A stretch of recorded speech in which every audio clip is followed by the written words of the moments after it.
এই জন্য আমার বাজানদেরকে বলবো, এই দুনিয়া শান্তির জায়গা না, অশান্তির জায়গা।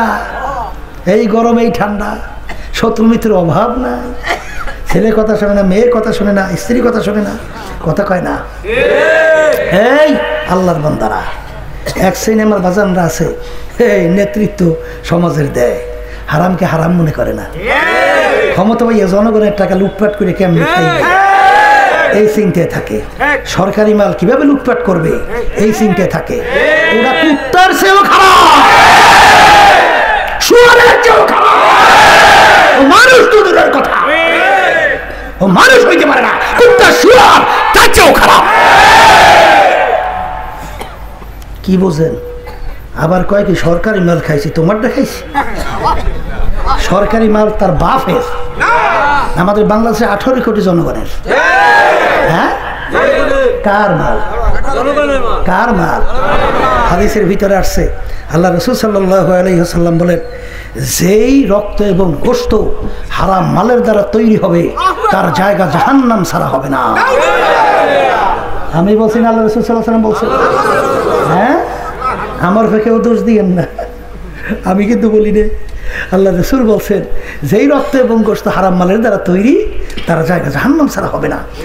এই ওমা আলাইনা ইল্লাল বালাগ, আমাদের দায়িত্ব হলো শুধু জানাইয়া দেওয়া, মানা বা না মানা এটা তোমাদের দায়িত্ব।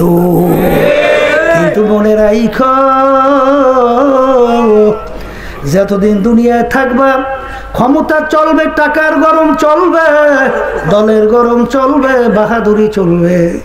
যেদিন ভিতর থেকে রুটা বের হবে, তাকাইয়া দেখো দেখো সাদা 3টা কাপড় দিয়া প্যাঁচ দিয়া ফালাইয়া রাখবে।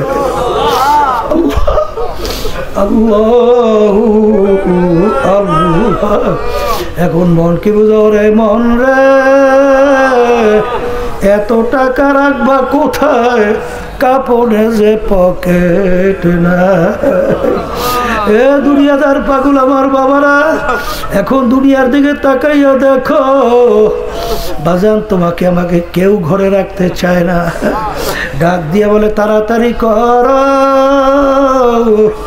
আরে বেশিক্ষণ থাকলে ফুইলা ফাইটা পয়সা গন্ধ হয়ে যাবে। কেউ দৌড়ায় বাজারে কাপড় কেনার জন্য, কেউ দৌড়ে বাজারে বাঁশ কাটার জন্য, কেউ দৌড়ে বড়ই পাতা গরম কইরা পানি গরম কইরা গোসলের জন্য, কেউ দৌড়ে খুন্তা কুড়াল নিয়ে কবর খোদার জন্য। ইমাম সাহেব ঘোষণা করে অমুকে দুনিয়াতে নাই, জানাজা নামাজ অমুক সময় হবে। জানাজা নামাজ ইমাম সাহেব 4 তাকবীর দেয়, বলে আব্দুল কারীম যাও যাও, তোমাকে চিরতরে দুনিয়ার থেকে বিদায় করে দিলাম, আর কোনো দিন আসবা না। কবরে যাওয়ার পর না ফরমান ডানের দিকে তাকাইয়া দেখে মাটি, বামের দিকে তাকাইয়া দেখে মাটি, নিচে মাটির বিছানা, উপরেতে চাপা মাটি, ভাইগা যাইতে পারবা না। এ দুনিয়াদার পাগল, এখন দিক বিদিক হারাই আমার আল্লাহকে ডাকবে, এ আল্লাহ, এ আমার আল্লাহ, আমার মালিক ডাক দেবে না। আমার মানে খারাপ, দুনিয়ার ভিতরে ক্ষমতা পাইয়া টাকার গরমে, বংশের গরমে, দলের গরমে, আরে ধরাকে সরাগান মনে করো নাই, যা মনে করে তা করছো। তোকে আমি স্বাধীনতা দান করছিলাম। পরীক্ষার হলের ভিতরে ছাত্রছাত্রী পরীক্ষা দেয়, 3 ঘন্টার জন্য স্বাধীনতা দেওয়া হয়, যা মনে করে তা লাগবে, তাকে বাধা দেওয়ার কোনো আইন নাই। কিন্তু বাজান রে, যদি যা মনে করে তা লাগে, প্রশ্নের উত্তর ঠিক মতো না দেয়, বাজান প্রশ্নের ফল বের হয় ফেল করছে। ঠিক আজকে দুনিয়ার ভিতরে তোমাকে আমাকে আমার মালিক আমহিল হুম রুয়াইদা, তোমাকে আমাকে স্বাধীনতা দান করলো, ওয়াহাদাইনা হুম নাজদাইন, 2টা রাস্তা মানে মালিক দেখাইয়া দিল, যেদিকে ইচ্ছা সেদিকে চলতে পারো, আমি বাধা দেব না। কিন্তু যখন দুনিয়াতে হায়াত শেষ, স্বাধীনতাও শেষ, এ নাফরমান, স্বাধীনতা পাইয়া ধরাকে সরাগান মনে করো নাই, যা মনে করে তা করছো, কিছু বলি নাই।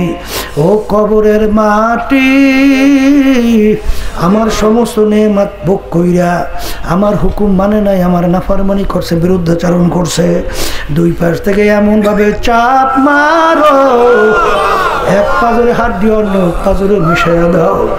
এ কবরের যাত্রীরা, কত ঘটনা আমার মালিক বাংলাদেশেও মাঝে মাঝে দেখায়। বাজার আমি কয়েক মাস আগেও গেছিলাম কুড়িগ্রাম, চরমনের একজন মুজাহিদ ছিল, বাজার অনেকে ঘুঘু মুন্সি কইয়া ডাকতো, আসলে তার নাম ছিল বশির উদ্দিন মুন্সি। বাজার দুনিয়ার থেকে বিদায় নিয়ে কবরে যাওয়ার পরে 32 বছর পরে নদীর ভাঙ্গলে যখন তার কবর ভাঙা গেল, কাপড়ের কাপড় সহ লাশ আনাম বের হইয়া আসলো। 32 বছর পরে অনেক জাতীয় পত্রিকায় ছবি সহ দিয়ে দিছিল। দেখছেন কেটা কেটে হাত উঠেন তো, দেখেন কত মানুষ দেখছেন। বাজার 32 বছর পরে কাপড়েরও কিছু হয় নাই। দুনিয়ার কোনো যুক্তি আছে যে একটা মার্কিন কাপড় 32 বছর পর্যন্ত মাটির সঙ্গে লেগে রয়েছে, সেই কাপড়ের কিছু হয় নাই? যারা উঠাইছে তারা ওই কাপড় টান দিয়ে দেখছে, তারা বলছে এমন শক্ত, মনে হয় যেন নতুন কাপড় এখন গায়ে লাগাইছে। সেদিনকার সেই কবর আমি জিয়ারত করি আসছি কিছুদিন আগেও। এ কবরের যাত্রীরা, যত ঘটনা কবরে মাঝে মাঝে কাপড়ের কাপড় সহ লাশ তাজা দেখা যায়, দিনদার আল্লাহওয়ালা ছাড়া কিন্তু দেখা যায় না। ইতিহাস আছে, একজনে দেখাইতে পারবে দিনদার আল্লাহওয়ালা ছাড়া এরকম পাওয়া গেছে? জানা আছে? আমাদের জানা নাই। আছে? ওদিকে যাই দেখেন সাহাবায়ে কেরামদের লাশ মোবারক 1400 বছর পর এরাকে দাজলা নদীর কিনারে একেবারে দিব্যি, এখন মনে হয় যেন ঘুমিয়ে রয়েছে। আমির হামজা রাদিয়াল্লাহু তাআলা 50 বছর পর শাহাদত বরণ করার পরে একেবারে মনে হয় যেন এখন ঘুমিয়ে রয়েছে, লাশ মোবারক বের হয়ে আসছে। যত ঘটনা মাঝে মাঝে আল্লাহ দেখায়, কাপড়ের কাপড় সহ তাজা, দিনদার আল্লাহওয়ালা ছাড়া দেখা যায় না। আবার কত কবরে আগুন দেখা যায়, সাপ দেখা যায়, নাফরমানের জিহ্বা টাইনা নাভিস্থল পর্যন্ত ঝুলানো দেখা যায়। বাজান অনেক সারা বাংলাদেশে আমরা ঘুরি, অনেক ঘটনা আমরা জানি। যত দুর্ঘটনা মাঝে মাঝে দেখা যায়, বেনমাজি, হারামখোর, সুদখোর, ঘুষখোর, জুলুমবাজ, মিথ্যাবাজ সারা কিন্তু দেখা যায় না। এই জন্য আমার বাজানদেরকে বলবো, পর্দা আলে মা বোনদেরকে বলবো, বাজান তোমার কবরে তুমি যাবা, আমার কবরে আমি যাব। আপনার কবরের উত্তর আপনি দিবেন, আমার কবরের উত্তর আমি দিব রে বাজান। একবার যদি দুনিয়া থেকে বিদায় নিয়ে কবরে যাও, আর দ্বিতীয়বার কিন্তু ফেরত আসা যায় না। সম্পদ দুনিয়ার সব দুনিয়া থাকবে, খালি হাতে কিন্তু কবরে রওনা করা লাগবে। এই জন্য আমি আপনাদের জন্য দোয়া করি, আমিও দোয়া চাই, মালিক যেন আমাদের সবাইকে তার খাস বান্দা পর্দা আলে মা বোনদেরকে খাস বান্দি বানাইয়া তারপর যেন ডাক দেয়। এখন কথা হলো, মরণ তো লাগবেই, মরার পরে কি হবে? যারা কোরআনুল কারীম বিশ্বাস করে, আল্লাহর উপরে ঈমান আছে, যারা আল্লাহ রসুলকে বিশ্বাস করে, আখিরাতকে বিশ্বাস করে, তাদের কাছে আমাদের এই কথা ঠিক না? তবে দুনিয়ার ভিতরে যত জাতি, যত ধর্মাবলম্বী বিচারণ করে, সবাই কিন্তু আখিরাত বিশ্বাস করে, পরকাল বিশ্বাস করে। হিন্দুরা করে না? ওরা যদি নাই করে তাহলে ওরা পূজা আশ্রা করবে কেন? ধর্মীয় নিয়ম পালন করবে কেন? খ্রিস্টানরা করে না?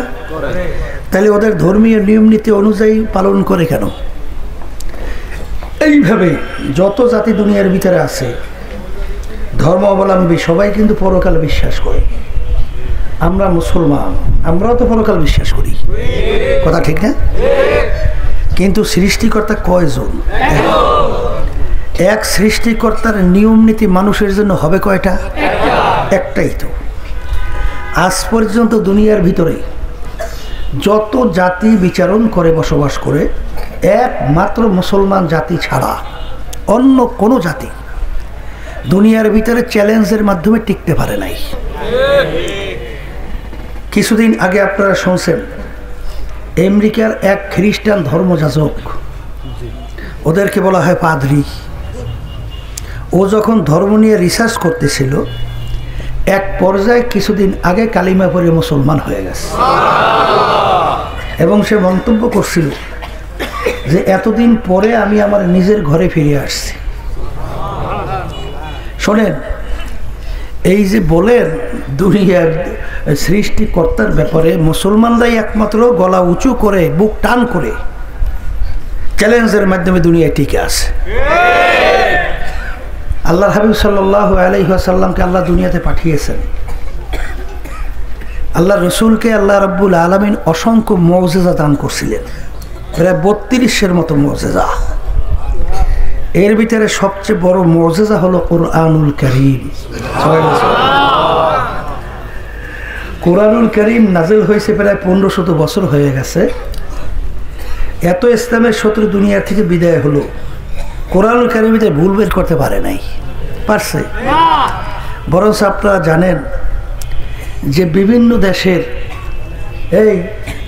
ওই যে কানাডার শুনছেন যে টরেন্টো বিশ্ববিদ্যালয়ের গণিত এবং যুক্তিশাস্ত্রের উপরে প্রফেসর এবং খ্রিস্টান ধর্মের ভিতরে পাদ্রীও দায়িত্ব পালন করত, ধর্মযাজক ছিল। বাইবেল নিয়ে রিসার্চ করতে করতে পাণ্ডিত্য অর্জন করছে। তাদের ধর্মীয় প্রচারে খুব ডুবে ছিল, খুব আন্তরিকভাবে কাজ করত। এক পর্যায়ে তার সঙ্গে মুসলমানদের এক ধর্মের বিশেষজ্ঞ আমাদের আহমদ দিদারের সঙ্গে তার চ্যালেঞ্জ হয়, কোরআনুল কারীম এবং বাইবেল নিয়ে ডিবেট হয়। তো ক্যারিমিরাল চিন্তা করছে যে কোরআনুল কারীম 1500 বছর আগে নাজিল হয়েছে, ও তালাশ করলোর ভিতরে বহুত ভুল বের করা যাবে, এটাই স্বাভাবিক। কারণ কোরআনুল কারীম যখন নাজিল হয়েছিল তখন এই বিজ্ঞান ছিল না, এই স্যাটেলাইট ছিল না, মোবাইল ছিল না, বিভিন্ন ইন্টারনেট ছিল না, ফেসবুক ছিল না, উন্নত মানের কোনো যোগাযোগ ব্যবস্থা ছিল না। তাহলে কোরআনুল কারীম নাজিল হলো 1500 বছর আগে। কোরআনুল কারীমের সঙ্গে বর্তমান বিজ্ঞানের সঙ্গে বিভিন্ন ধরনের টক্কর লাগবেই, এইটা হলো বাস্তবতা। কথা ঠিক না? কিন্তু যখন তিনি রিসার্চ করলেন, তিনি রিসার্চ করে দেখে প্রথমে কোরআনুল কারীমের ভিতরে আয়াত তেলাওয়াত করছে আলিফ লাম মিম যালিকাল কিতাব লা রাইবা ফীহি। এইটা পড়ার পরই তিনি থরকম্প হয়ে গেছে, অস্থির হয়ে গেছে। বলে কি এমন কোনো দুনিয়ার ইতিহাসে তো নাই যে কোনো লেখক, কোনো পাণ্ডিত, কোনো দর্শক, মানে কোনো দার্শনিক তার থিওরির ভিতরে, দর্শনের ভিতরে, কোনো লেখার ভিতরে, কোনো পাণ্ডিত্যের আবিষ্কারের ভিতরে কোনো ভুল নাই, কেউ ভুল ধরতে পারবে না, এরকম চ্যালেঞ্জ দুনিয়ার ইতিহাসে কেউ করতে পারছে এরকম ইতিহাস নাই, আছে? তাহলে কোরআনুল কারীম এমন কি কিতাব যার শুরুতেই ভূমিকায় সে চ্যালেঞ্জ করলো এই কিতাবে কোনো ভুল নেই? তিনি ব্যাপার চিন্তা করে, ব্যাপার কি তাহলে সামনে একটু দেখি। সামনে যত তিনি তালাশ করতেছেন ভুল, কিন্তু কোরআনুল কারীম তাকে উল্টা প্রশ্ন ছড়ে যত তালাশ করে ভুল পাবা না, কোনো ভুল পাবা না। এক পর্যায়ে তিনি দেখেন যে তাদের ধর্মীয় নবী ঈসা আলাইহিস সালাম, কথা ঠিক না? এবং তাদের সম্মানিত পাত্রী মারিয়াম আলাইহিস সালাম, কথা ঠিক না বেটা? কোরআনুল কারীমের ভিতরে প্রায় 34 বারের মতো ঈসা আলাইহিস সালাম, মারিয়াম আলাইহিস সালামের নাম আসছে। দুনিয়ার কোনো ইতিহাসে আছে অন্য ধর্মগ্রন্থের ভিতরে তাদের নবীর প্রশংসা আছে? কিন্তু সেখানে আমাদের নবীর নাম আসছে মাত্র 4 বারের মতো, কিন্তু তার নবী এবং তার মারিয়াম আলাইহিস সালাম নাম আসছে প্রায় 34 বারের মতো। সে আরো আশ্চর্য, এক পর্যায়ে দেখে শুধু ঈসা আলাইহিস সালামের নাম আসছে 25 বারের মতো। তিনি আরো আশ্চর্য, এক পর্যায়ে তিনি আরো রিসার্চ করা শুরু করছে। রিসার্চ করতে করতে এক পর্যায়ে তিনি দেখেন যে মারিয়াম আলাইহিস সালাম তার ব্যাপারে একটা কোরআনুল কারীমের সূরাই নাযিল হয়েছে। কি আরো আশ্চর্য না? এক পর্যায়ে তিনি আশ্চর্য হইয়া সামনে যাইতে যাইতে বিজ্ঞানের সঙ্গে মিলাইয়া দেখে বিজ্ঞানের সঙ্গে কোরআনুল কারীমের কোনো টক্কর তো নাই, বরং কোরআনুল কারীম যা বলছে বিজ্ঞানের সঙ্গে তা মিলে যায়। কোরআনুল কারীমে আল্লাহ রাব্বুল আলামিন বলেন মারাজাল বাহরাইনি ইয়ালতাকিয়ান বাইনাহুমা বারযাখুল লা ইয়াবগিয়ান। সমুদ্র সম্পর্কে কোরআনুল কারীমে আলোচনা আসছে না? আসছে। আচ্ছা, আল্লাহ রাসূল সাল্লাল্লাহু আলাইহি ওয়াসাল্লাম তিনি কি সমুদ্র দেখছে? কথা কয় না, দেখছে। আল্লাহ রাসূল যেখানে জন্মগ্রহণ করছে সব মরুভূমি না? পাথর বালি এছাড়া কিছু আছে? পানি তালাশ করেই তো পাওয়া যায় না, কিন্তু সেখানে সমুদ্র সম্পর্কে আলোচনা। বৈজ্ঞানিকরা পরে সমুদ্র নিয়ে রিসার্চ করে দেখে কোরআনুল কারীম সমুদ্রের ব্যাপারে যা বলছে 100 ভাগ সব মিলে গেছে। এই সূর্য সম্পর্কে কোরআনুল কারীমে আলোচনা আসছে না? আবিষ্কার করে দেখে সূর্যের সঙ্গে যা বলছেন পুরো মিলে গেছে। এরপরে আল্লাহ বলছেন আমি যা বানাইছি সব জোড়া জোড়ায়। কিতে কিতে জোড়া বানাইছি, এই জোড়ায় জোড়ায় বানাইছি। এখন আবিষ্কার করে দেখে সব জোড়া ছাড়া নেই। আমরা পান খাই না, পানের ভিতরে জোড়া আছে। আমার একদিন একজনে বলে হুজুর কোন পানটা মজা লাগে জানেন? আমি বলে কোন পানটা মজা লাগে? বলে দেখবেন পানির ভিতরে হির হির দাগ দেওয়া আছে না? আমরা কি করে ওই যে শির শির দাগ দেওয়া আছে, বলে যেই দাগটা এসে গোড়ায় গোড়ায় পুরো মেলবে ওই পানটা স্বাদ বেশি হয়। বলে কেন? ওই পানটা মহিলা পান, আর যেটা মেলে নইলে পুরুষ পান। কি বলছে? একদিন রাস্তা দিয়ে আমি যাইতে আছি, দেখি ধান লাগাইছে, ধানের ভিতরে কিছু ধান বড় কিছু ধান ছোট। আমি জিজ্ঞেস করি ব্যাপার কি? বলে হুজুর ওই বড় ধানটা হচ্ছে পুরুষ ধান আর এই ছোটটা মহিলা ধান। কি কি সব জোড়ায় জোড়ায় প্রমাণ হয় না? হয় না। কোরআনুল কারীমের ভিতরে যখন কোনো ভুল বের করতে পারে না, এক পর্যায়ে তিনি নিজেই কালিমা পড়ে মুসলমান হয়ে গেছে।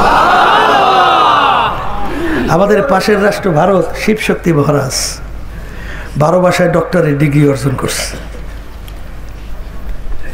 ডক্টরেট বুঝেন তো, এক বিষয়ের উপরে পাণ্ডিত্য অর্জন করা। তাই 12 ভাষায় ডক্টরেট ডিগ্রি, সম্মানের দিক থেকে 70 কোটি প্রায় হিন্দুদের দেবতা, 70 কোটি হিন্দুদের। আর বর্তমানে এক শ্রেণী মুসলমান আমার বাবার আছে, একটু মেম্বারের জন্য, একটু চেয়ারম্যানের জন্য, একটু সভাপতি সেক্রেটারির জন্য ইমান যে কয়বার বিক্রি করে, আল্লাহ মাফ করুক, আল্লাহ ভালো করে। আছে না নাই? 70 কোটি হিন্দুদের দেবতা, তার সম্মান কত? প্রধানমন্ত্রী পর্যন্ত তাকে সম্মান করত। কথা ঠিক কিনা? শত শত কোটি টাকার মালিক, বিদ্যাবন আশ্রম সহ 3টে আশ্রমের মালিক। শিক্ষার দিক থেকে উল্লেখযোগ্য, তাম দুনিয়ার ভিতরে শিক্ষিত। তিনি চিন্তা করছেন দুনিয়া ক্ষণস্থায়ী, মরণ লাগবে। আসতে কয় দুনিয়া মরণ লাগবে। তাহলে যেহেতু মরণ লাগবে, দ্বিতীয় আর ফেরত আসা যায় না। সৃষ্টিকর্তা একজন, মানুষের জন্য নিয়ম তো হবেও একটা। এটা কোন নিয়ম আমার তালাশ করে বের করতে হবে।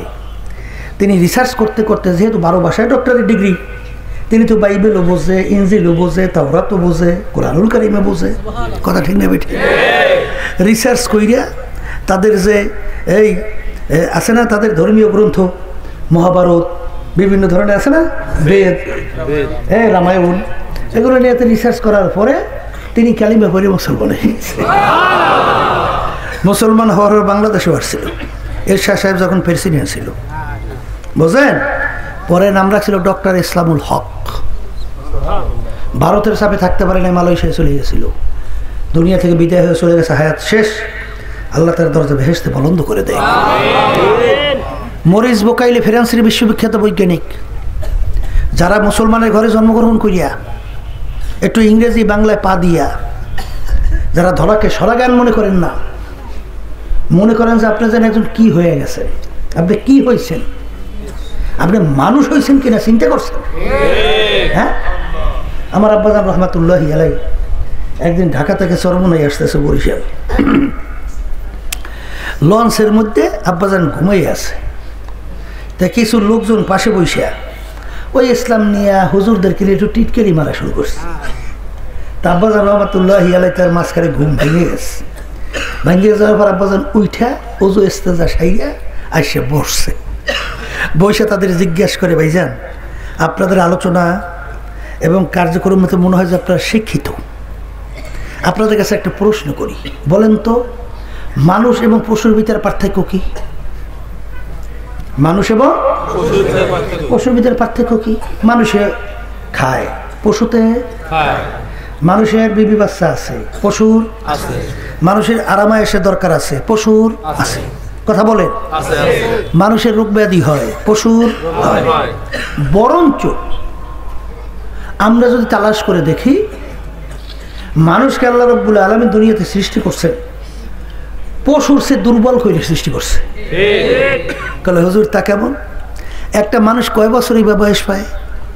100 বছর বয়স পায় না, মানুষের সংখ্যা কম না? কথা কয় না।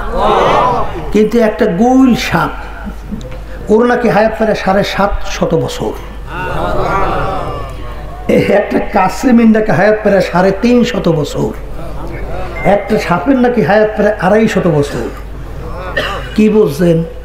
হায়াতের দিক থেকে মানুষ দুর্বল, পশু বলেন সবল। চোখের দৃষ্টি আমরা একটা জায়গা পর্যন্ত দেখি, এরপরে আর দেখি? ওই শগুনের নাম শুনছেন, মুরব্বীরা তো দেখছেন। একটা শগুনের নাকি চোখের পাওয়ার প্রায় 700-750 মাইল। কথা বলছেন? ওই আকাশের মধ্যে উঠা মাথার এরকম ঘুরায়, ওই ক্যালকাটা ভারত, ওই এই টেকনাফ তেতুলিয়া এক নজরে দেখে। শুনছি যেখানে রাডার ফেল করে সেখানে নাকি ওই রাজহাঁসের চক্ষু রাডারের বাহিরে কাজ করে। এখন ওর চোখের পাওয়ার কত বড়! তাই মানুষের দুর্বলতা, পশু কি সবলতা। কথা ঠিক কিনা? খাওয়ার দিক থেকে 5 কেজি গোশ এক বই থেকে খাইতে পারেন এরকম বেডা আছেন কিনা? পারবেন? 5 কেজি গোশ খাইলে তো সাঙ্গের মধ্যে উঠেই নেওয়া লাগবে কাঁদতে করে, হাঁটা তো দূরের কথা। কি পারবে? আর একটা বাঘের নাকি খোরাকি দৈনিক 17.5 কেজি গোশত। একটা গরুর খাবার কত? প্রায় 2.5 মণ। শুনছি 2.5 মণের উপরে খোরাকি দৈনিক। একটা হাতির খোরাক কত? তাই খাওয়ানোর দিক থেকে মানুষ দুর্বল, পশু হ্যাঁ। শক্তির দিক থেকে একটা বাঘের শক্তি কত, একটা হাতির শক্তি কত? মানুষ দুর্বল না? আত্মরক্ষার দিক থেকে দেখবেন মানুষ দুর্বল, পশু সবল। মানুষ যখন জন্মগ্রহণ করে, এই একটা মায়ের পেট থেকে বাচ্চা জন্মগ্রহণ করার পরে কোন জায়গায় মায়ের দুধ তালাশ করিয়া বের করে খাইতে পারে? পায়? বরঞ্চ প্রথম গেলতেও পারে না দুধ, মুখে টিপে টিপে আস্তে আস্তে দেওয়া লাগে। আর একটা গরুর বাচ্চা হয়েছে, 1 ঘন্টা যাইতে না যাইতেই লাফাই দাঁড়াই গেছে, দাঁড়াইয়া কোন জায়গায় মায়ের দুধ তালাশ করে বের করছে। এইবার মায়ের দুধ ওলানে যদি শক্ত হয়ে যায়, মাথা দিয়ে ডোস মাইরিয়া এরপরে নরম করিয়া বের করে খায়। জন্মগত দিক থেকে মানুষ দুর্বল, পশু যেদিকে তাকাইবেন মানুষ দুর্বল, পশু। এখন মানুষ কাকে বলে ভালো করে বুঝছে? এই সুরাত সিরা 3.5 হাত বড়ির নাম মানুষ না। মানুষের সুরাত হইলেই মানুষ হওয়া যায় না। মানুষ কাকে বলে এইটা আমাদের বোঝার জন্য, বুঝাবার জন্য এই মাহফিলের ব্যবস্থা। আল্লাহ রাসূল সাল্লাল্লাহু আলাইহি ওয়াসাল্লাম বলছেন, মানুষ কাকে বলে? আলা ওয়া ইন্না ফিল জাসাদি মুদগাহ ইযা সালুহাত সালুহাল জাসাদু কুল্লু ওয়া ইযা ফাসাদাত ফাসাদাল জাসাদু কুল্লুহু আলা ওয়া হিয়াল কলব। আল্লাহ রাসূল সাল্লাল্লাহু আলাইহি ওয়াসাল্লাম বলে, প্রত্যেকটা মানুষের ভিতরে আল্লাহ রাব্বুল আলামিন স্পেশাল একটা গোশতের টুকরা দান করছে। ওই গোশতের টুকরা যখন ভালো হয়ে যায়, এক পর্যায়ে ওই পাওয়ারে মানুষ দুনিয়ায় থাকা অবস্থায় আল্লাহ 70,000 নূরের পর্দা ভেদ কইরা মালিকের সঙ্গে সাক্ষাৎ করে। কথা বোঝেন না? বোঝেন না? হ্যাঁ, এই ওই গোশতের টুকরার নাম হলো কলব। বলেন গোশতের টুকরার নাম কি? বলেন। আর এক কথায় বলেন, ওই গোশতের টুকরা কলব যার ভালো, সেই হইল ভালো মানুষ। আর ওই গোশতের টুকরা কলব যার খারাপ, সে খারাপ মানুষ। আপনার এলাকার ভিতরে এক শ্রেণীর মানুষ, তার আচার আচরণ ব্যবহার এত ভালো, মানুষ মন্তব্য করে লোকটার চরিত্র ফেরেশতার মতো। আছে? আবার এক শ্রেণীর মানুষ ওর আচার ব্যবহার চরিত্র এত খারাপ, মানুষ অতিষ্ঠ হয়ে মন্তব্য করে লোকটার চরিত্র কুত্তার চেয়েও খারাপ। আচ্ছা বলেন তো, যার কথা বলছে ফেরেশতার চেয়েও ভালো আর যার কথা বলছে কুত্তার চেয়েও খারাপ, দেখতে সুরাতে হাতের দিক থেকে কি পার্থক্য? কোনো পার্থক্য নাই। এই আসতে কন আছে? চোখের দিক থেকে, পায়ের দিক থেকে, অঙ্গ কোনো প্রত্যঙ্গে, তাহলে কোনো পার্থক্য নাই। একটা মানুষ দেখার পরে বলছে কুত্তার চেয়ে খারাপ, আর একটা লোককে বলছে পশু ফেরেশতার চেয়েও সম্মানিত, তাহলে এই দুই লোকের ভিতরে পার্থক্য আছে না নাই?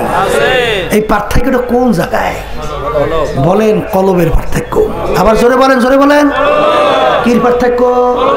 আবার বলেন।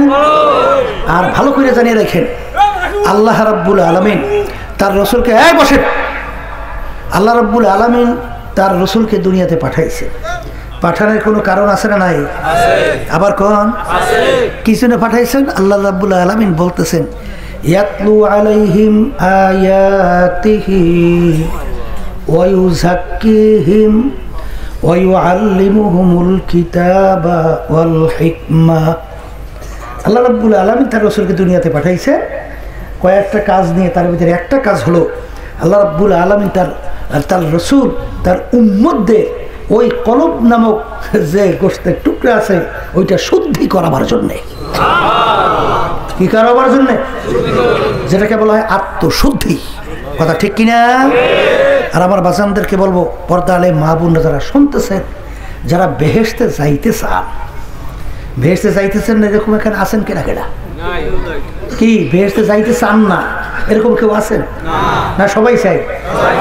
তাহলে সবাই যদি বেহেশতে যাইতে চান, তাইলে শর্ত কিন্তু আল্লাহ রাব্বুল আলামিন একটা লাগাইছে, ইল্লা মান আতাল্লাহ বিকলবিন সালিম।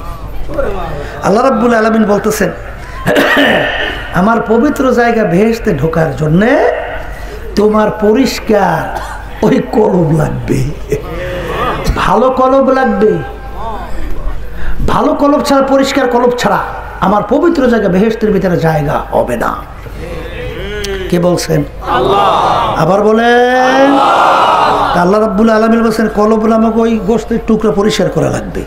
আর বলতে পারেন হুজুর গোশতের নামক ওই কলব যে পবিত্র করা লাগবে, কি থেকে পবিত্র হুজুর, কেমনে পবিত্র হয়? এই কলবের উল্লেখযোগ্য 10টা রোগ আছে, এর ভিতরে একটা রোগ তাকাব্বুরি। অর্থ কি? আমি বড়, আমি ভালো। এইটা ভিতর থেকে দূর করতে হবে। কথা ঠিক কিনা? আমি ভালো, আমি বড় বলার শক্তি কারো আছে? আবার কোন গুনাহগার ছাড়া কোনো মানুষ আছে? আল্লাহ রাসূল কি বলছেন? কুল্লুকুম খাত্তাউন, তোমরা সবাই গুনাহগার, গুনাহগার ছাড়া কেউ নাই। তাহলে তুমি ভালো বলার শক্তি আছে? তোমার আমার গুনাহ যে আল্লাহ মাফ করে দিছে এরকম সার্টিফিকেট কেউ পাইছে? তা না পাইলে একটা গুনার বিনিময়ে আল্লাহ জাহান্নামের এই শিকল হাতে লাগাইতে পারে না? কি পারে, কি পারে না? তাইলে কলব নামক এই ওই আত্মশুদ্ধি, এই যে কথাটা বলতে চাইছিলাম, আমি ভালো, আমি বড়, এইটা বলার শক্তি কারো নাই। কারণ আল্লাহ রাব্বুল আলামিন বলছেন, হাজরত আল্লাহ রাসূল সাল্লাল্লাহু আলাইহি ওয়াসাল্লাম বলছেন, আল কিবরু রিদাই, তাকাব্বুরি আমার খাস পোশাক, আমার খাস চরিত্র। যারা কি তাকাব্বুরি করলো সে আমার গুণ টাইনা নিজের মধ্যে নিয়ে আসতে চায়, আমার পোশাক টাইনা ওর গায়ে লাগাইতে চায়। তা আমি ভালো, আমি বড়, এটা বলার শক্তি কোনো মানুষের নাই। নাই যখন আছে, সাহাবায়ে কেরামরা কিভাবে আত্মশুদ্ধি করছেন ইতিহাস পড়েন। আর আল্লাহ বলছেন, আমিনু কামা আমানান নাস, তোমরা ঈমান যে আনবা, বিশ্বাসটা যে করবা, ধরনটা কেমন হবে? সাহাবায়ে কেরাম যেভাবে ঈমান আনছিল, সাহাবায়ে কেরাম যেভাবে বিশ্বাস করছিল, সাহাবায়ে কেরামদের অবস্থা কেমন ছিল? ওমর ফারুক রাদিয়াল্লাহু তাআলা আনহু নাম শুনছেন? শুনছেন? অর্ধেক দুনিয়ার রাজত্ব করছিলেন তিনি। অনেক সময় রাস্তা দিয়ে হাঁটতো, রাস্তার ভিতরে ফেজা কুটা নাড়া পোয়াল উঠাইয়া হাতের ভিতরে তাকাইতে 2 চোখের পানি ছাইড়া দিয়া কান্দেরান বলে, এ নাড়া কুটা ফেজা, তুই আমার চেয়ে অনেক ভালো, তুই এক পর্যায়ে মাটির সঙ্গে মিলা যাবি, তোর কোনো বেহেশতও নাই, তোর কোনো জাহান্নামও নাই, তোর কোনো আযাবের হুমকি ধুমকি নাই। কিন্তু আমি ওমর মানুষ, আমার মালিক যদি আমাকে মাফ না করে, ওই জাহান্নামের 1 সেকেন্ডের আযাব সহ্য করার শক্তি আমি ওমরের না। নিজেকে নিজে কেমন ছোট মনে করছে, এই নিজেকে নিজে কিভাবে ছোট মনে করছেন, নিজেকে কেমন ভাবে আল্লাহু আকবার আল্লাহর কাছে সুপর্দ করছেন। আল্লাহর ভয়, জাহান্নামের ভয়, কানতে কানতে গাল মোবারকের ভিতরে 2টা দাগ পড়ে গেছিল। লোকেরা বলে আমির ঔষধ লাগান, চোখের গালের দাগ ভালো হবে। তিনি বলে আমার সাথীরা কিয়ামতের ময়দানে মালিক যখন জিজ্ঞেস করবেন, ওমর কি আমল আমার কাছে নিয়ে আসছো? এমন কোনো আমল ত্রুটি ছাড়া নাই, সেই আমল আমি মাওলার দরবারে পেশ করব। শুধু বলবো আমার মালিক,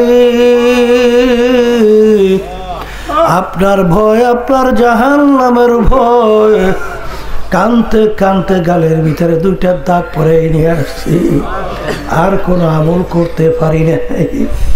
এই ছিল তাদের অবস্থা। আর আপনার আমার অবস্থা বাজান।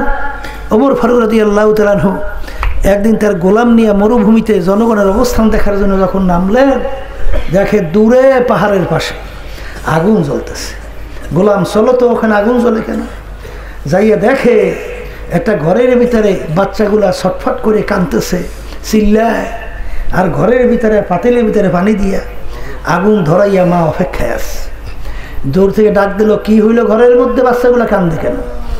কলে পেটের ক্ষুধায় কান্দে, ঘরে কোনো খাবার নাই, আমি পাতিলের ভিতরে পানি দিয়া জাল দে, বাচ্চারা যেন বোঝে খানা তৈরি হইতেছে। এই কানতে কানতে বাচ্চারা বেহুশ হতে ঘুমাইয়ে যাবে, সেই অপেক্ষায় আছে। আর বাচ্চাদের মা বলতেছেন, আমি খলিফা ওমরকে ছাড়বো না। তার স্টেটের ভিতরে বাচ্চাগুলো না খাইয়ে কান্দে, সে কেন খবর রাখে না? ওমর রাদিয়াল্লাহু তাআলা আনহু অন্ধকারের ভিতরে ডাক দিয়ে বলেন, গোলাম সহ, মাগো, এত বড় স্টেটের মধ্যে আমির ব্যক্তি ব্যক্তি ঘর কেমনে খবর রাখবে? হ্যাঁ, সুবিধা অসুবিধা আমি কি না জানাইলে সে জানবে কিভাবে? এই কথা বইলা আমির গোলামকে নিয়ে চলে গেছে। যাইয়া বাইতুল মালের গোডাউন খুলছে, মাল বস্তার ভিতরে উঠেছে। গোলামকে বলতেছে, গোলাম, তুমি এখন এই মালের বস্তা আমার কান্দের মধ্যে উঠে দাও। আমির অর্ধেক দুনিয়ার রাজা। গোলাম বলতেছে, আমির বলেন কি, আমি গোলাম থাকতে আপনি কান্দের ভিতরে মাল নিবে? এ গোলাম, তুমি কি আমার মালিকের সামনে আমার জবাব দেবে কিনা? আমার জবাব আমাকে দেওয়া লাগবে। আমার মালিক যদি জিজ্ঞেস করে, ওমর রে, বাচ্চাগুলা কেন পেটের ক্ষুধায় কাঁদল, তুই কেন খবর রাখো নাই? এই উত্তর আমি দেব কি? তাড়াতাড়ি আমার কান্দের ভিতরে মাল উঠাও। এই আমির মুমিন নিজে মাল কান্দের ভিতরে নিয়ে চলে গেছে, নিজের হাতে পাক করছে। পাক করে বাচ্চাদেরকে খাবার খাইতে দিস। বাচ্চাগুলো এখন খাবার খাওয়ার পরে বাচ্চাগুলোর মুখে হাসি ফুটছে। এখন আমির গোলাম নিয়ে দূরে যাইয়া তাকাইয়ে তাকাইয়ে বাচ্চাদের মুখে হাসি দেখতেছে, আর তার চোখ থেকে 2 বাইয়ে বাইয়ে পানি পড়তেছে।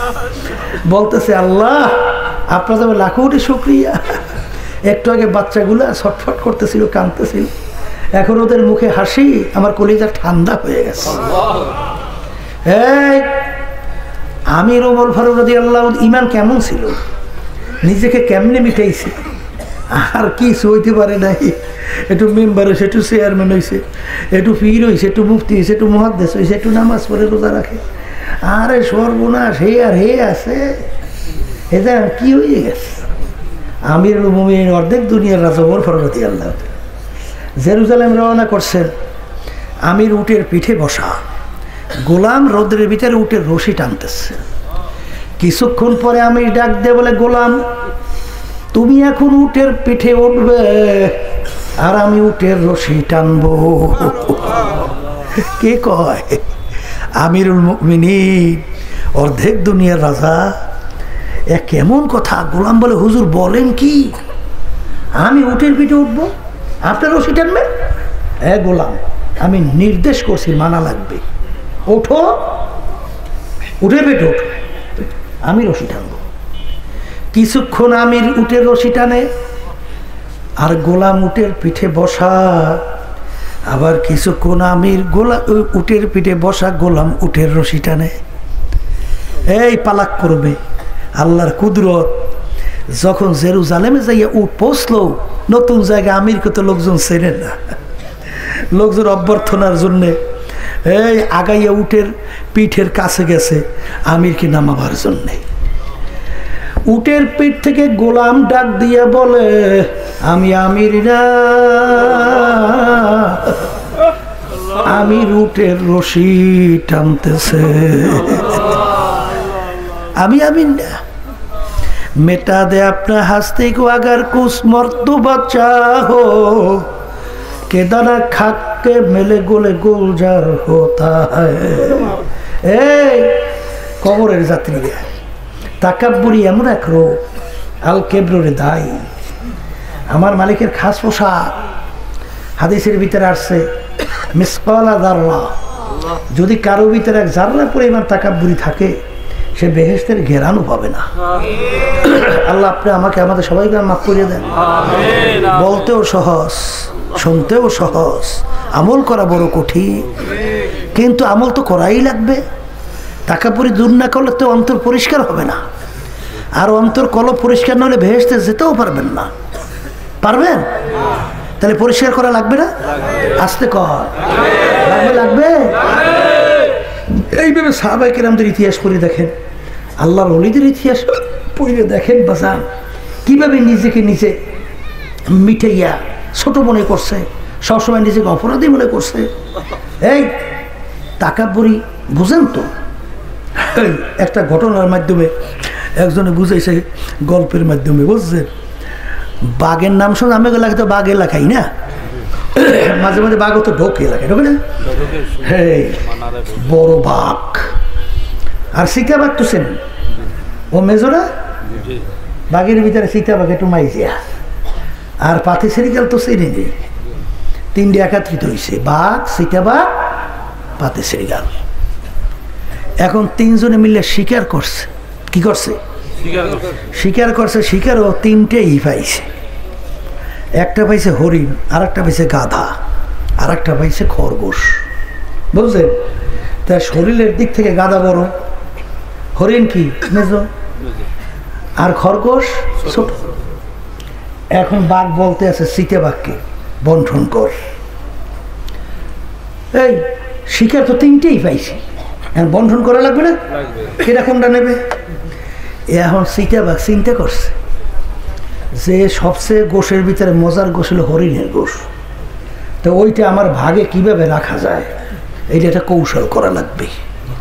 এখন কৌশলও করছে। কি কৌশল? বলতে আছে মহারাজ, শরীর অনুযায়ী বন্টন। কি অনুযায়ী বন্টন? যার শরীর বড় সে পাইবে বড়টা, আর যার শরীর মেজো সেই মেজো, শরীর যার ছোট ছোট। সেই অনুযায়ী গাদা পরে কার ভাগে? বাঘের ভাগে। হরিণ সীতা বাঘের ভাগে, আর পাতি শিকাল খরগোশ করছে পাতি শিকালের ভাগে। এখন বাঘের মাথা ঠিক আছে, কেন ওরও তো ওই হরিণের গোস্ত খাইতে বলছে। এই বন্টুর সই নিয়ে আমরা কই না যে মাথায় রক্ত উঠে গেছে, মেজাজ খারাপ, খারাপ মেজাজ। এমন থাবা মারছে সীতা বাঘের গালে, ও চোখ চোখ বাইরেই গেছে আবার চলে। আয় খবিস, এত বড় স্বার্থপরতা তোরে শিখাইছে কিটা? আয় তুই হরিণ খাবি আর আমার গাদা খাওয়াবি, খাওয়ানো জন্মের খাওয়া। কইয়ে মারছে থাবা, চোখ গেছে বাইরেই, এখন থর থর করে কাঁপতে আছে, রুহ তো যায় আর। এখন বাঘ ডাক দিয়ে বলে, হেই পাতি শ্রীগাল বন্টন কর। পাতি শ্রীগাল চিন্তা করছে যে এক বন্টন এখানে ওর গেছে চোখ বেরোইয়ে, আর বন্ঠ যদি বেকা দেয় আমার তো রুহই শেষ। তো এখন বন্টন করে যে মহারাজ, আপনার ভোরের নাস্তার জন্যে খরগোশ, ভোরের নাস্তা আপনার জন্য কি খরগোশ, আর আপনার দুপুরের খানার জন্য হরিণ, আর আপনার রাত্রে খানার জন্য গাদা। তেরোটা কার বাগে? বাগের বাগে। বাঘের বাগে। বাঘ খুশি না বাজার? খুশিতে মারিটা ওই চুম্বর বুঝছে। এখন বাঘ বলতে আছে, এই তোর এত সুন্দর বন্ঠন শিখাইলো কেডা? কলে মহারাজ ওই থাবায় শিখাইছে। জোরে আসবেন না, খেতে শিখাইছে, ওই থাবায় শিখাইছে। এখন মহারাজ বলতেছে, তুই যখন আমার বরত্ব প্রকাশ করলি, তুই যখন আমার মহারাজের প্রশংসা করলি, আমার ভাগে সব ফেলাইলি, আমি তোর প্রতি খুশি হয়ে গেছি। তোর প্রতি খুশি, আমার একটাও লাগবে না, সব তোরে দিয়ে দিলাম। সব কার? সব পাতি শ্রীগালের, কিছু রাখে নাই, খুশিতে।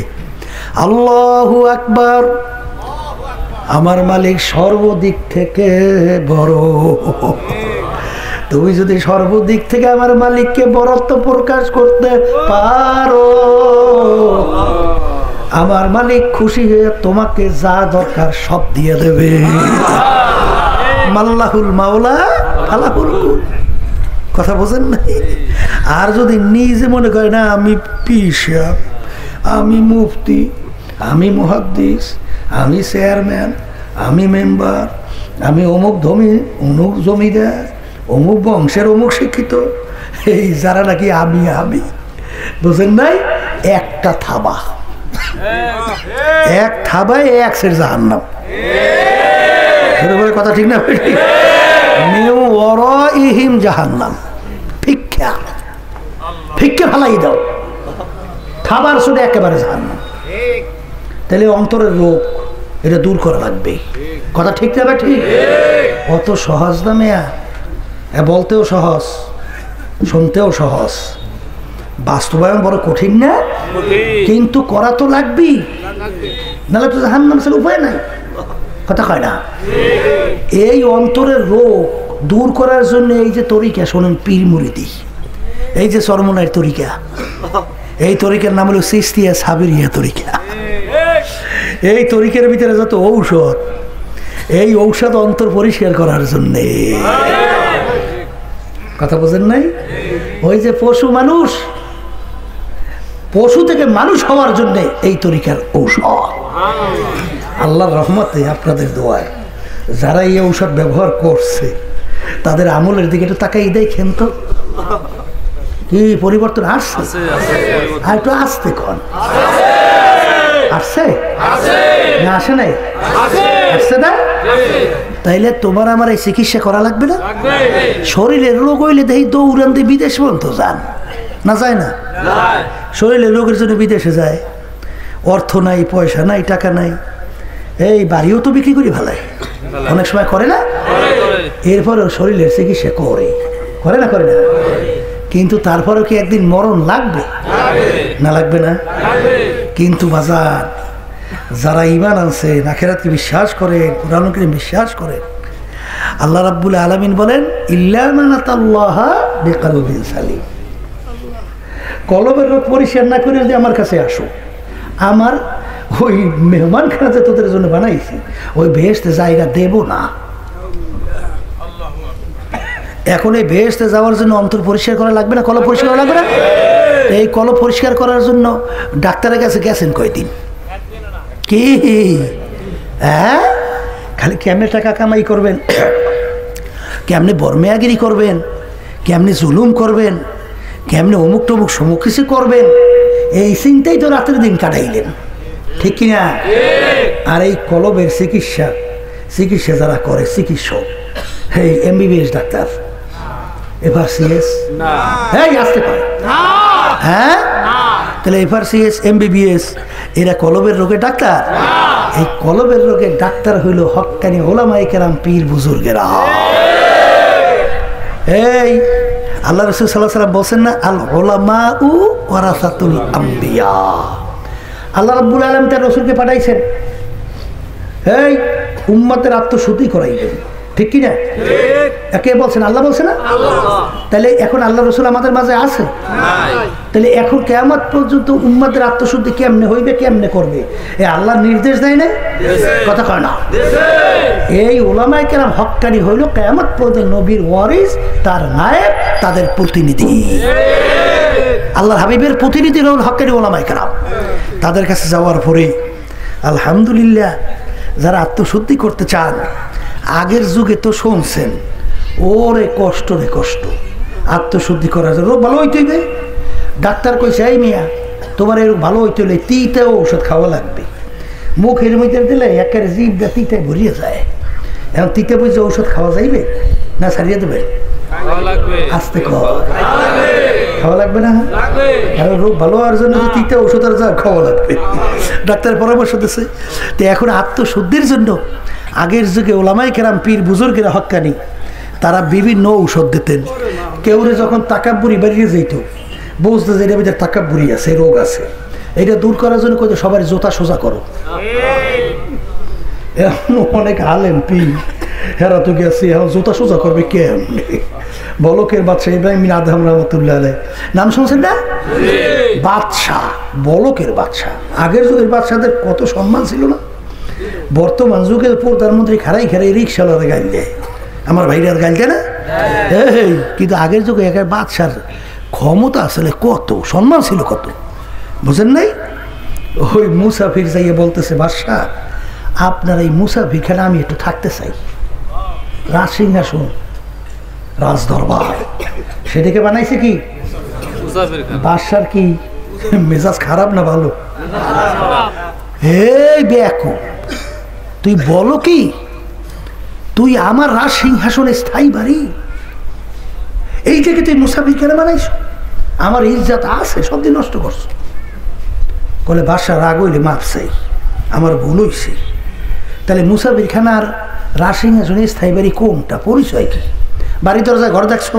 দেখছি, ওইটা মুসাফির খানা। হুজুর ওইটার পরিচয় কি? বলে রাস্তায় প্রতীক চলতেছে, রাত্র হয়ে গেছে, অস্থায়ীভাবে রাত্রি যাপন করছে, পরদিন ভোরে উঠে গন্তব্যের দিকে চলে গেছে। এরকমভাবে অস্থায়ীভাবে আসে যায়, তাকে বলে কি? আর হুজুর স্থায়ী বাড়ি? বলে যেখানে সব সময়ের জন্য মানুষ বসবাস করে। বলে হুজুর পরিচয় পাইছি। তাহলে দুনিয়া সৃষ্টির পর থেকে আপনি মনে হয় এই বাড়িতেই আছেন। বাদশা কয় এ বোকা, দুনিয়া সৃষ্টির পর আমি এই বাড়িতে থাকবো কেমনে? আমার আগে ছিল আমার আব্বা। বলে হুজুর আপনার আব্বা কোথায়? বলে সে তো কবরে চলে গেছে। বলে কবরে চলে গেছে, সে আসবে না? বলে ওরে বোকা মুসাফির, একবার মানুষ দুনিয়া থেকে বিদায় নিয়ে কবরে গেলে আর আসে না। বলে আপনার আব্বার আগে ছিল কে? দাদা, সে কই? সেও তো কবরে, সেও আসবে না? না। বলে বাসা আপনি মনে হয় চির জীবন থাকবেন। বলে ওরে বোকা মুসাফির, মানুষ মরণশীল, আমি একদিন দুনিয়া থেকে বিদায় নিয়ে কবরে যাব। বলে আপনি আসবেন না? না। তখন মুসাফির বলতেছে বাদশা আপনি আমাকে বলছেন বোকা? বড় বোকা তো আপনি। হে বাদশা আপনার বাড়ির দরজায় মুসাফির খানা, একবার মানুষ থাইকা চইলা গেলে আবার এসে ইচ্ছা করলে থাকতে পারে, কিন্তু আপনার এই মুসাফির খানাকে থেকে যদি একবার কেউ বের হয়ে যায় আর কোনো দিন আসে না। মুসাফির হাম এহা সব হ্যায় কবর আখের ঠিকানা, মুসাফির হাম এহা সব হ্যায় কবর আখের ঠিকানা, कोई आगे रवाना है कोई पीछे रवाना। বলার সঙ্গে সঙ্গে বাদশার চিন্তার পরিবর্তন ঘটে গেল। আমি কোন বাদশাহীর পিছনে পড়লাম, আমি কোন সম্মানের পিছনে পড়লাম, আমি কোন সম্পদের পিছনে পড়লাম, এ তো দেখতে না দেখতে শেষ হয়ে গেল। এই কথা বলে চিন্তা করলো আমার আখেরাতের স্থায়ী জিন্দিগি কামাই করার পরে রওনা করা লাগবে। এখন চিন্তা করলে স্থায়ী বাড়ি কীভাবে কামাই করবে, পরামর্শ তো লাগবে। তিনি এক পীর সাহেব হুজুর হক্কানি, তার কাছে যাওয়ার পরে সে তাকে বলল এই বলকের বাদশাহ ইব্রাহিম তুমি এখন লাকড়ির বোঝা রোজ মানি শ্রমিকের কাজ করা লাগবে। কির কাজ দিয়েছে? শ্রমিকের কাজ। ওই লাকড়ি বোঝা বাইন্দে বাইন্দে মাথায় উঠে টানে। কি বাদশাহ ওই আত্মশুদ্ধি করার বাসায় বলার লাগবে, বাসায় কি ঝুলানো লাগবে, এই জন্য দেশে লাকড়ি গাছ। এই পিসে বুঝুর বিবি একদিন ডাক দিয়া বলে, ভাই ইব্রাহিম বলকের বাদশা, তার মনে আত্মশুদ্ধি হয়ে গেছে, তাকে এখনো কেন বিদায় করেন না? পিসে বুঝুর বলে, বিবিরা এখন পর্যন্ত বাদশাহ ইব্রাহিম বিন আদহাম বাদশাহী বলতে পারে না, এখনো চিকিৎসা হয় নাই। বলে কেমন কথা, লাকড়ি টানতে আছে এখনো চিকিৎসা হয় নাই মানে? বলে পরীক্ষা করে দেখাবো। এই যে লাকড়ি বাঁধতে বড় বড় বোঝা কইরা লাকড়ি বাইদ নিতে যেন কষ্ট হয়, আর যে লাকড়ি ধইরা নামায় তাকে বলছে সহজে লাকড়ি নামাবা না, লাকড়ি বোঝাতে বড় কষ্ট, ভাই তাড়াতাড়ি লাকড়ির বোঝাটা নামান। বলে ভাই একটু ধৈর্য ধরতে পারেন না, এই কাজটা শেষ করে দেবে, ঘাম ছুটে গেছে, ভাই আমার কষ্ট হয়ে গেছে নামান। এক পর্যায়ে দেখে সহজে নামাই না, ধৈর্যের বাঁধ ভেঙে গেছে। ডাক দিয়ে বলে, ওরে বেয়াদব, আজকে যদি আমার বাদশাহী থাকতো তাহলে তোকে ব্যাট মাইরা শিক্ষা দিতাম কেমনে তুই তাল বাহানা করো। এই পিসে বুঝে ডাক দিয়ে বলে, এই বাদশাহী বলতে পারেনি, এখনো মনে আছে, হবে না, আরো চিকিৎসা লাগবে। এক পর্যায়ে চিকিৎসা করতে করতে মেথরের দায়িত্ব দিল, গুসাপ করে। কি সাপ করে? গু বোঝেন তো, ময়লা বৃষ্টিয়া, এই মারে মাথায় হাড়ি কইরা ময়লা নিয়ে এক জায়গা থেকে আর এক জায়গায় নিয়ে যায়। একজনকে শিখাইয়া দিল, আত্মশুদ্ধি হয়ে গেছে, যে রাস্তা দিয়ে ইব্রাহিম বিন আদহামকে এমনভাবে ধাক্কা মারবা যেন তার মাথার থেকে ময়লার হাড়ি পইরা ভাঙিয়া যায়। ধাক্কাও ঠিক মতো মারছে, ময়লার হাড়িও পইরা ভাঙছে, যে ধাক্কা দিয়েছে তার কাপড় চোপড় নষ্ট। ইব্রাহিম আদহাম রহমতুল্লাহ, তার কাপড় চোপড় নষ্ট। দোষ কার? যে ধাক্কা দিয়েছে। কিন্তু বরঞ্চ উল্টা তার পাও ধরিয়া কান্দে, ভাই আপনি মা দয়া করে আপনি আমাকে মাফ কইরা দেন, আমি ময়লার হাড়ি নিয়ে রাস্তার নিচ থেকে যাওয়া উচিত ছিল, আজকে আপনার ময়লার হাড়ি পইরে আপনার শরীর নষ্ট হয়ে গেছে, আপনি আমাকে মাফ করেন, নাহলে আমার মালিক বুঝে আমাকে মাফ করবে না। পাও জড়াইয়ে ধরিয়ে কান্দে। তখন বলে আত্মশুদ্ধি হয়ে গেছে। এ কবরের যাত্রীরা, এ পর্দার আড়ালের মা বোনেরা, ভালো করে মনকে বুঝাও রে মন, এই কলব পরিষ্কার না কইরা যদি কবরে যাও, আমার মালিক তার কবরেও জায়গা দেবে না।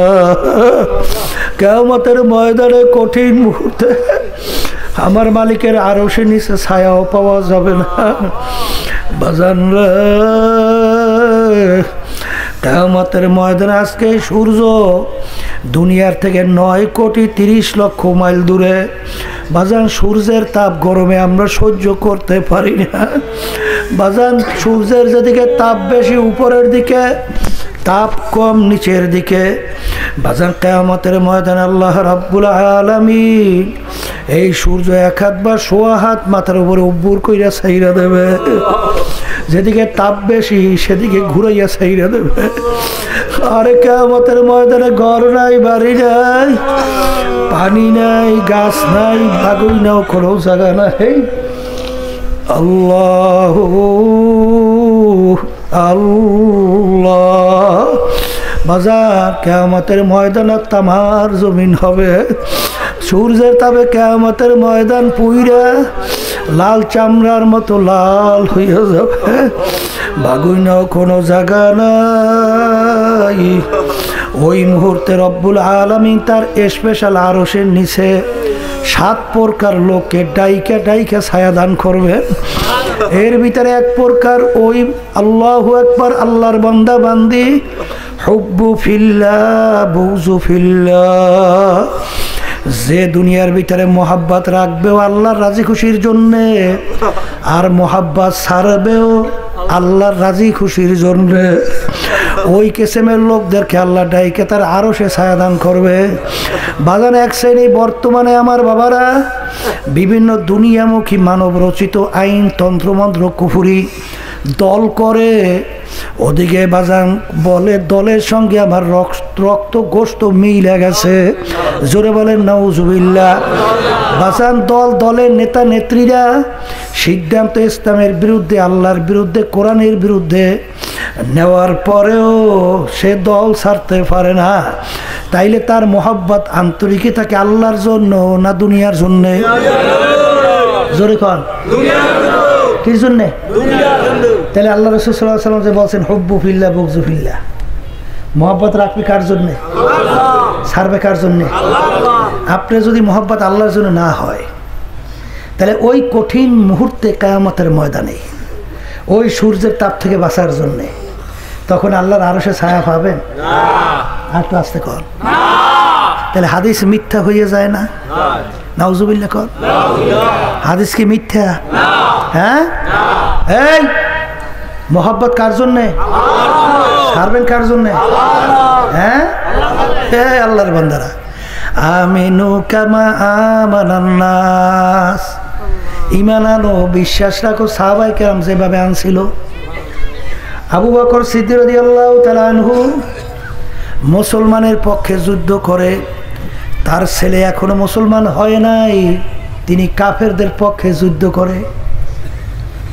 এক পর্যায়ে ছেলে যখন মুসলমান হইয়া গেল তখন ডাক দিয়া বলে, আব্বাজান অমুক যুদ্ধে এমনভাবে আপনি আমার সামনে পড়ে গেছিলেন, ইচ্ছা করলে আপনাকে আমি কতল করতে পারতাম, কিন্তু আপনাকে আমি কেন কতল করি নাই?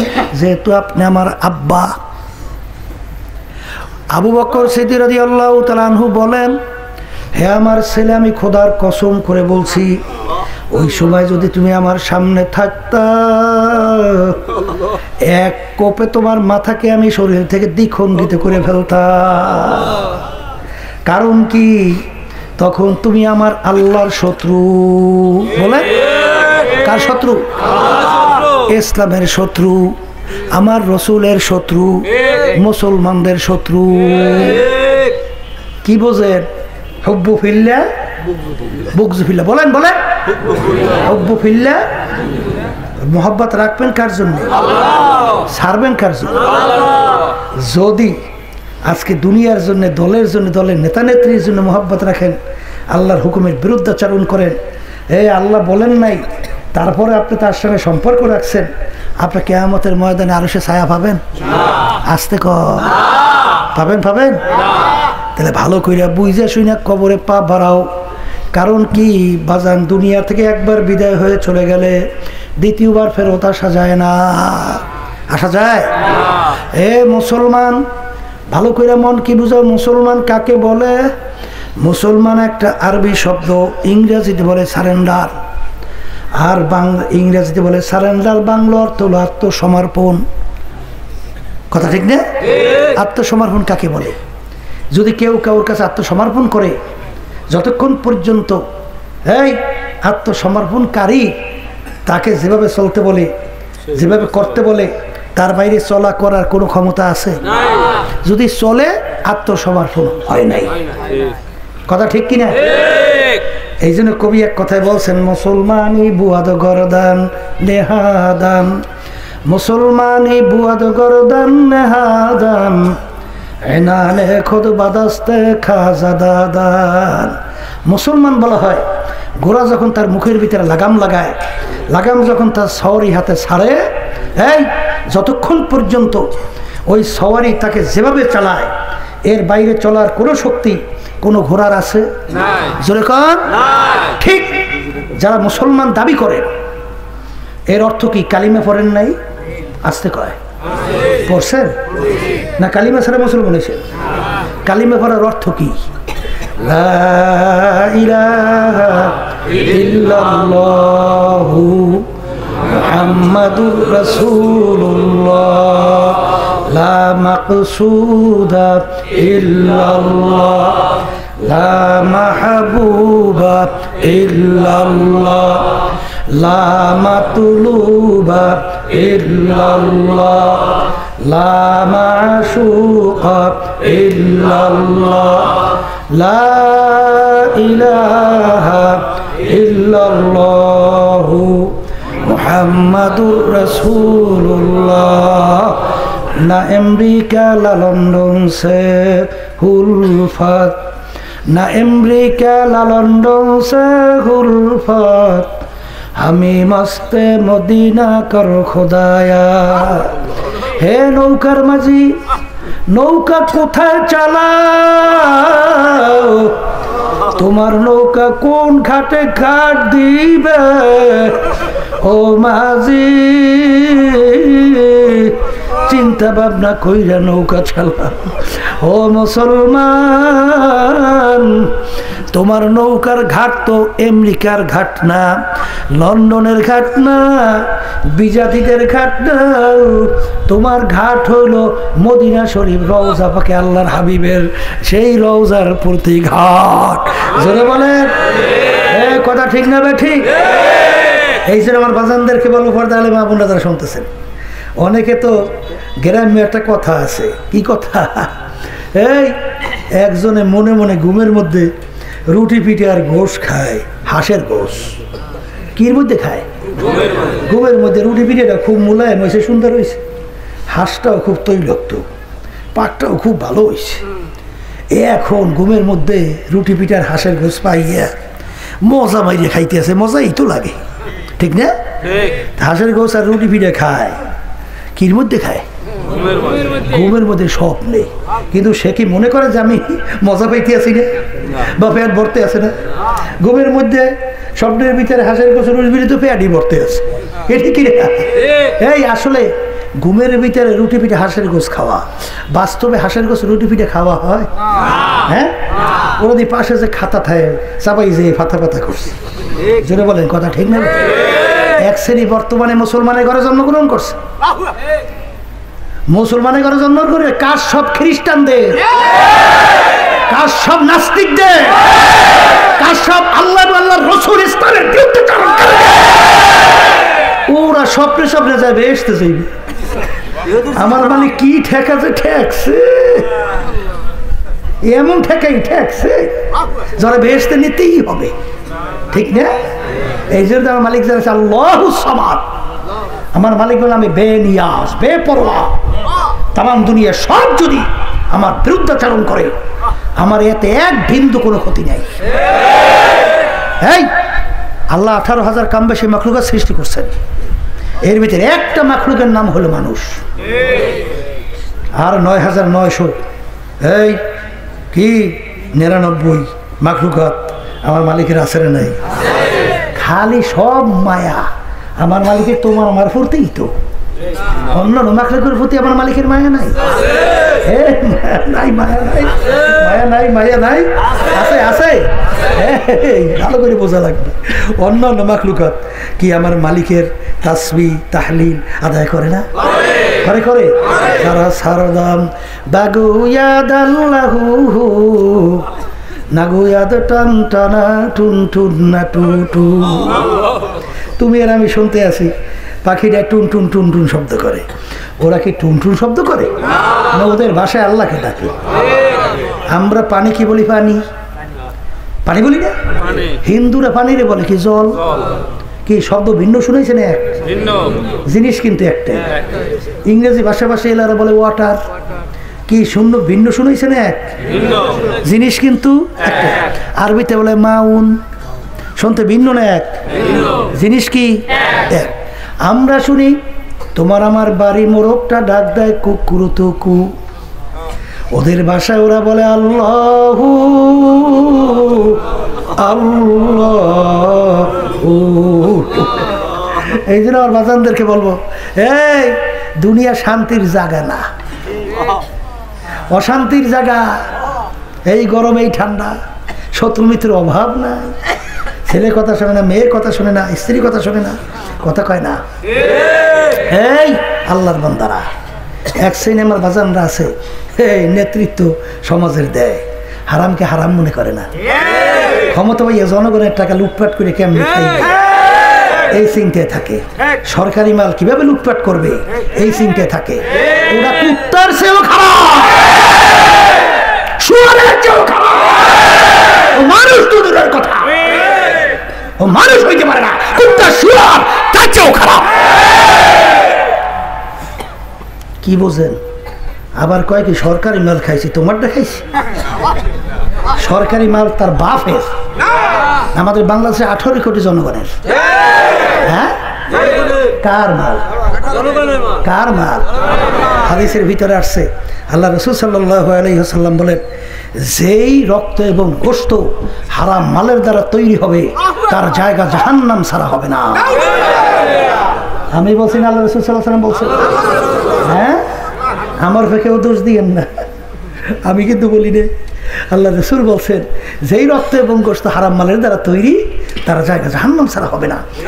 এই ওয়া মা আলাইনা ইল্লাল বালাগ, আমাদের দায়িত্ব হলো শুধু জানাইয়া দেওয়া, মানা বা না মানা এটা তোমাদের দায়িত্ব। কিন্তু মনে রাখো, যতদিন দুনিয়ায় থাকবা ক্ষমতা চলবে, টাকার গরম চলবে, দলের গরম চলবে, বাহাদুরি চলবে। যেদিন ভিতর থেকে রুটা বের হবে, তাকাইয়া দেখো দেখো সাদা 3টা কাপড় দিয়া প্যাঁচ দিয়া ফেলাইয়া রাখবে। আল্লাহু আল্লাহ। এখন মন কি বুঝো রে মন রে, এত টাকা রাখবা কোথায়, কাপড়ে যে পকেট না। এ দুনিয়াদার পাগল আমার বাবারা, এখন দুনিয়ার দিকে তাকাইয়া দেখো, বাজান তোমাকে আমাকে কেউ ঘরে রাখতে চায় না। ডাক দিয়ে বলে তাড়াতাড়ি কর, আরে বেশিক্ষণ থাকলে ফুইলা ফাইটা পয়সা গন্ধ হয়ে যাবে। কেউ দৌড়ায় বাজারে কাপড় কেনার জন্য, কেউ দৌড়ায় বাজারে বাঁশ কাটার জন্য, কেউ দৌড়ে বড়ই পাতা গরম কইরা পানি গরম কইরা গোসলের জন্য, কেউ দৌড়ায় খুন্তা কুড়াল নিয়ে কবর খোদার জন্য। ইমাম সাহেব ঘোষণা করে অমুকে দুনিয়াতে নাই, জানাজা নামাজ অমুক সময় হবে। জানাজা নামাজ দিয়ে ইমাম সাহেব 4 তাকবীর দেয়, বলে আব্দুল কারীম যাও যাও, তোমাকে চিরতরে দুনিয়ার থেকে বিদায় করে দিলাম, আর কোনো দিন আসবা না। কবরে যাওয়ার পর নাফরমান ডানের দিকে তাকাইয়া দেখে মাটি, বামের দিকে তাকাইয়া দেখে মাটি, নিচে মাটির বিছানা,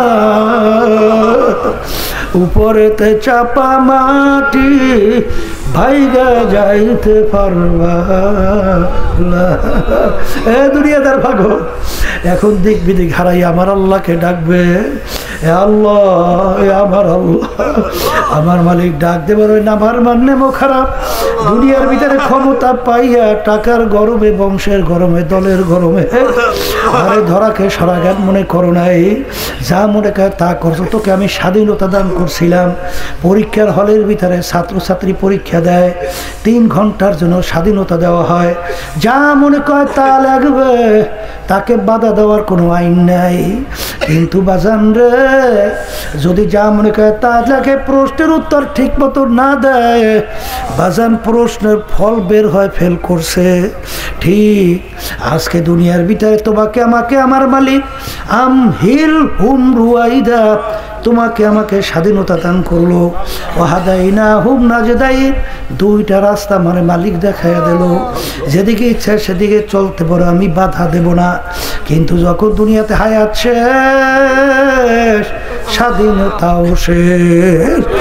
এ নাফরমান, স্বাধীনতা পাইয়া ধরাকে সরা জ্ঞান মনে করো নাই, যা মনে করে তা করছো, কিছু বলি নাই। ও কবরের মাটি, আমার সমস্ত নেয়ামত ভোগ কইরা আমার হুকুম মানে নাই, আমার নাফরমানি করছে, বিরুদ্ধাচরণ করছে। 2 পাশ থেকে এমন ভাবে চাপ মারো, এক পাজরে হাত দিয়ে অন্য পাজরে মিশাইয়া দাও। এ কবরের যাত্রীরা, কত ঘটনা আমার মালিক বাংলাদেশেও মাঝে মাঝে দেখায়। বাজার আমি কয়েক মাস আগেও গেছিলাম কুড়িগ্রাম, চরমনের একজন মুজাহিদ ছিল, বাজার অনেকে ঘুঘু মুন্সি কইয়া ডাকতো, আসলে তার নাম ছিল বশির উদ্দিন মুন্সি।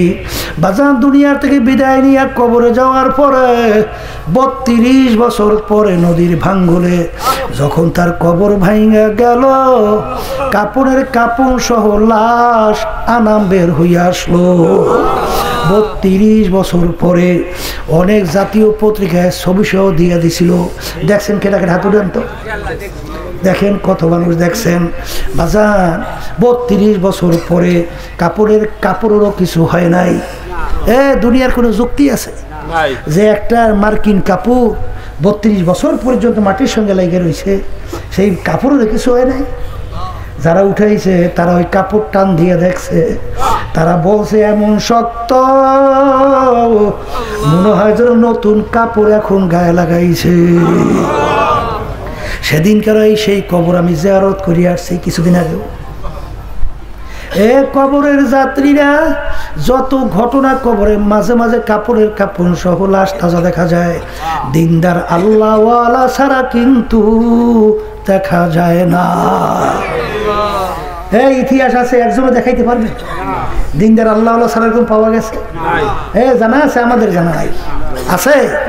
ওদিকে যাই দেখেন সাহাবাই কেরামদের লাশ মোবারক 1400 বছর পর এরাকে দাজলা নদীর কিনারে একেবারে দিব্যি, এখন মনে হয় যেন ঘুমিয়ে রয়েছে। আমির হামজা রাদিয়াল্লাহু তাআলা আনহু 50 বছর পর শাহাদত বরণ করার পরে একেবারে মনে হয় যদি এখন ঘুমিয়ে রয়েছে, লাশ মোবারক বের হয়ে আসছে। যত ঘটনা মাঝে মাঝে আল্লাহ দেখায়, কাপড়ের কাপড় সহ তাজা, দিনদার আল্লাহওয়ালা ছাড়া দেখা যায় না। আবার কত কবরে আগুন দেখা যায়, সাপ দেখা যায়, নাফরমানের জিহ্বা টাইনা নাভিস্থল পর্যন্ত ঝুলানো দেখা যায়। বাজান অনেক, সারা বাংলাদেশে আমরা ঘুরি, অনেক ঘটনা আমরা জানি। যত দুর্ঘটনা মাঝে মাঝে দেখা যায়, বেনমাজি, হারামখোর, সুদখোর, ঘুষখোর, জুলুমবাজ, মিথ্যাবাজ সারা কিন্তু দেখা যায় না।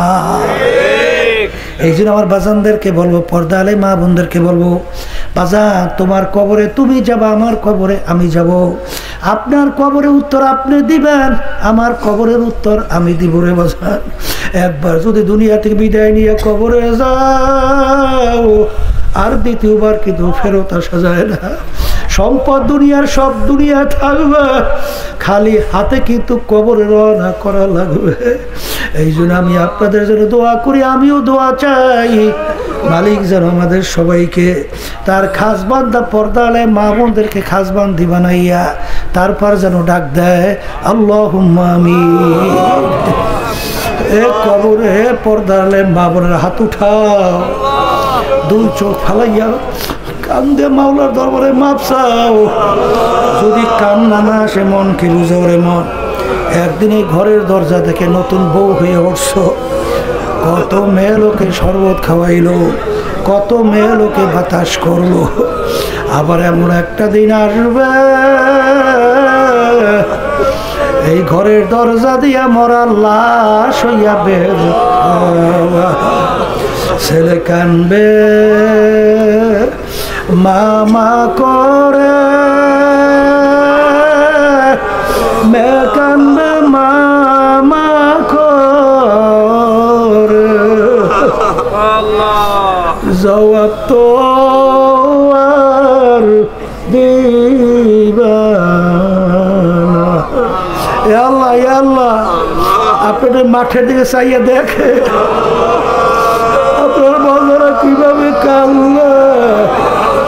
মালিক আমাদের ছেলেও মরে নাই, মেয়েও মরে নাই, গুনাহ করে বসছি রে, মাফ করে দেন বাউলা, মাফ করে দেন।